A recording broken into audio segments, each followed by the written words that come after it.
भारत के दो टैंकर जो तेल लेकर स्ट्रेट ऑफ हॉर्मुज पार कर रहे थे, ईरान की नेवी फोर्स ने उन पर गोलियां बरसा दी। जब गोलियां बरसाई, ये बात भारत सरकार तक पहुंचती है और भारत सरकार ईरानी एम्बेसडर को तलब कर लेती है और सख्त लहजे में उनसे जवाब मांगा जाता है कि हमारे देश के दो तेल टैंकरों पर गोलियां क्यों बरसाई गई। ईरानी एम्बेसडर के पास कोई जवाब नहीं था। उन्होंने कहा कि हमें इस बारे में पता नहीं था, जबकि ईरान और भारत का रिश्ता 5000 साल पुराना है, सभ्यता बहुत पुरानी है और हमारे रिश्ते काफ़ी मजबूत है। बल्कि हमने मदद की है इस जंग के दौरान भी, भारत के जहाज भारत तक पहुंचे तेल लेके, हमने पूरी मदद की है। उन्होंने दिलासा दिया कि आगे ऐसा नहीं होगा। ये हुआ किस वजह से?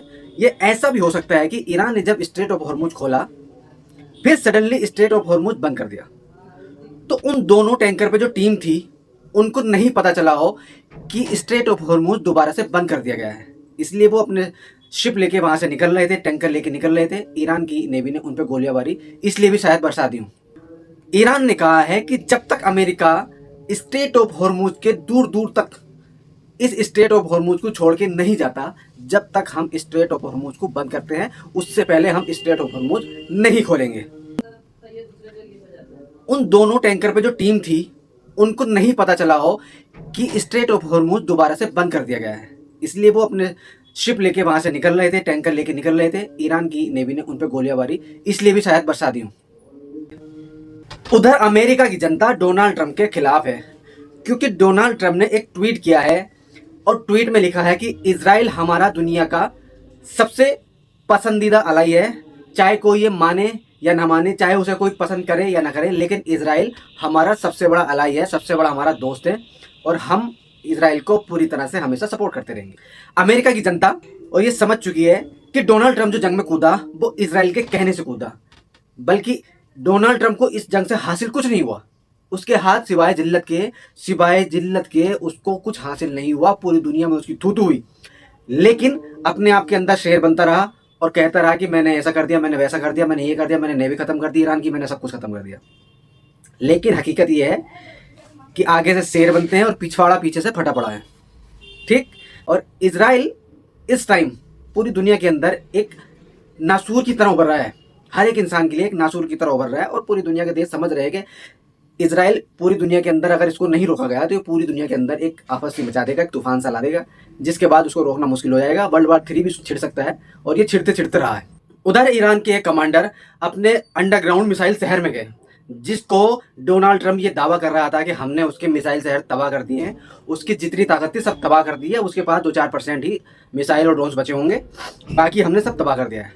हाल ही में ईरान के कमांडर अंडरग्राउंड अपने मिसाइल शहर के अंदर पहुंचे और उन्होंने फिर से अपना पूरा अंडरग्राउंड मिसाइलों का जखीरा, ड्रोन्स का जखीरा दुनिया को दिखाया, उसका वीडियो बनाया और सोशल मीडिया पर पोस्ट किया और कहा कि हमने इस जंग के दौरान अपने सारे हथियार रिफिल कर दिए हैं और हमने मिसाइल ड्रोन भारी तादाद में इस जंग के दौरान बनाए हैं। दुश्मन का जो हमने नुकसान किया है, दुश्मन इतनी जल्दी उसकी भरपाई नहीं कर पाएगा, इसलिए वो पूरी दुनिया से हथियार इकट्ठा करने में लगे हुए हैं। इस जंग के दौरान हमने ड्रोन्स और मिसाइल भरपूर मात्रा में बना लिए हैं और हमारे जो हथियार थे, जो हथियारों का जखीरा था, उनको दोबारा से रिफिल कर दिया गया है। हमारे जो मिसाइल सिटी थी अंडरग्राउंड, जो उनके गेट को, उनकी एंट्रेंस को नुकसान हुआ था, वो हमने दोबारा से ठीक कर लिया है। ये ईरान के कमांडर का दुनिया के लिए साफ संदेश है कि हम इस जंग के अंदर दोबारा से फुल ताकत के साथ कूदने के लिए तैयार है और हम दुश्मन पे बढ़ चढ़ के वार करेंगे। उधर इजराइल के अंदर फॉक्स न्यूज टीवी पे लाइव ब्रॉडकास्टिंग के दौरान एक रिपोर्टर ने कहा कि डोनाल्ड ट्रंप ने ईरान को एक लास्ट वार्निंग दी है और कहा है अगर ईरान ने इस डील पर, इस एग्रीमेंट पे साइन नहीं किया, इस पे सहमति नहीं बनाई, तो हम पूरे ईरान को उड़ा देंगे, पूरे ईरान को बर्बाद कर देंगे। हम वो गलती नहीं दोहराएंगे जो ओबामा ने पिछली सरकारों में दोहराई थी। ईरान को भर भर के पैसा दिया और इसको न्यूक्लियर पे काम करने की इजाज़त दी, न्यूक्लियर प्लांट, न्यूक्लियर फैसिलिटी लगाने की इनको इजाज़त दी। अगर ईरान इस डील पे बात नहीं करता है, इस पे एग्री नहीं होता है, तो हम ईरान को पूरी तरह से उड़ा देंगे। भाई साहब, जब ईरान कहीं से नहीं झुक रहा, ये रोज पे रोज धमकी दे रहा है, ईरान पे कोई फर्क नहीं पड़ रहा इनकी धमकियों का, उसके बावजूद भी ये ईरान को बराबर धमकी दे रहे हैं। अब फिर इन्होंने धमकी दे दी। इन धमकियों से हो क्या रहा है? दुनिया के अंदर डोनाल्ड ट्रंप की जो पॉपुलैरिटी थी वो पूरी डाउन हो चुकी है। अब अपने आप को पूरी तरह से हीरो साबित करने के लिए साहब जुमलेबाजी कर रहे हैं और बड़ी बड़ी बातें पोस्ट कर रहे हैं। एक बात आप मेरी नोट कर लीजिए। डोनाल्ड ट्रंप वो सफेद सुअर है, अगर ईरान के साथ इसकी डील नहीं बनती है ना, तो ये सन की इस डील को मनवाने के लिए, अपने आप को हीरो साबित करने के लिए, या अपने आप को विनर साबित करने के लिए ये ईरान के साथ कुछ भी कर सकता है, न्यूक्लियर अटैक भी कर सकता है। क्योंकि जब एक कहावत है, खुर्सियानी बिल्ली खंबा नोचे, जब उसके पास कोई ऑप्शन नहीं बचता ना, किसी के पास कोई रास्ता नहीं बचता, या तो वो खुद मरता है या सामने वालों को मार देता है। मिलते हैं नेक्स्ट वीडियो में, तब तक के लिए अस्सलाम वालेकुम। वीडियो को शेयर करिए, वीडियो पर कमेंट करिए और हमारे पेज को फॉलो करिए। अस्सलाम वालेकुम।